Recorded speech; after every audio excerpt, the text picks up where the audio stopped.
Chicken తో చేసే ఏ item అయినా సరే చాలా మందికి ఫేవరెట్ కదా. మరి ఈ రోజు వీడియోలో చికెన్ 65 చాలా సింపుల్ గా చేశాను. టేస్ట్ మాత్రం ఎక్సలెంట్ గా ఉంటుంది. ముందుగా బోన్లెస్ చికెన్ లోకి అల్లం వెల్లుల్లి పేస్ట్, కారం, సాల్ట్, కొద్దిగా పసుపు, 1 స్పూన్ ధనియాల పొడి, 1/2 స్పూన్ మిరియాల పొడి, 1/2 స్పూన్ గరం మసాలా పొడి, 1 స్పూన్ కార్న్ ఫ్లోర్, 2 స్పూన్ల మైదా పిండి, అలానే 1/2 చెక్క నిమ్మరసం పిండుకొని ఒక ఎగ్ ను కూడా బ్రేక్ చేసి వేసుకొని ఇప్పుడు చికెన్ కి పట్టే విధంగా బాగా కలుపుకొని ఒక పావు గంట సేపు పక్కన పెట్టుకోండి.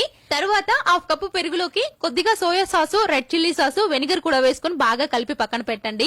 ఇప్పుడు స్టవ్ పైన కడాయి పెట్టుకొని కొద్దిగా ఆయిల్ వేసుకొని ఆయిల్ మీడియం హీట్ అయిన తర్వాత 1 by 1 చికెన్ పీసులు వేసుకొని బాగా ఫ్రై చేసుకోండి. చికెన్ ముక్కలు లోపల మంచిగా వేగి మంచి కలర్ వచ్చేంత వరకు ఫ్రై చేసుకోవాలి. ఇప్పుడు అదే కడాయిలో మళ్ళీ కొద్దిగా ఆయిల్ వేసుకొని సన్నగా కట్ చేసుకున్న వెల్లుల్లి, పచ్చిమిర్చి, కరివేపాకు వేసుకొని ఫ్రై అయిన తర్వాత ముందు కలిపి పెట్టుకున్న సాసెస్, కొంచెం వాటర్, కొద్దిగా కారం వేసుకొని ఫ్రై చేసుకున్న చికెన్ ముక్కలు వేసుకొని 5 నిమిషాలు హై ఫ్లేమ్ లో బాగా టాస్ చేసుకొని ఫైనల్ గా కొత్తిమీర వేసుకుంటే టేస్టీగా చికెన్ 65 రెడీ.